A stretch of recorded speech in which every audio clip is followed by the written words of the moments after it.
All right, here's another one, layover or rollover from the last Gladiator. Go into our box of Gladiator parts here.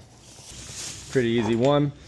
This is a Factor 55 Hitch Link. I don't know if you've never seen this before. This one's seen some hell. Might have to hit up my buddy Justin and order a new one just to get it nice and fresh.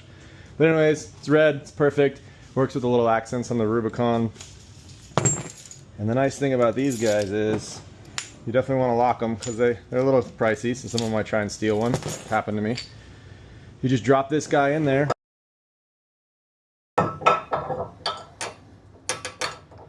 Pick whether you want it here or want it there. I don't need to stick it out that far. There, and this is on there. Now that gives you a solid closed system point for recovery. It's a lot better than this. This is meant for like your change for your trailer. You don't ever want to hook anything to these. You can hook to here, but if you need to go to the middle and you want just a solid point, that's where you want to use. This is Factor 55, a solid aluminum hitch link. It is freaking awesome. And yeah, let's get this thing locked on there, and then that's easy to go. Easiest mod we've done so far. Boom.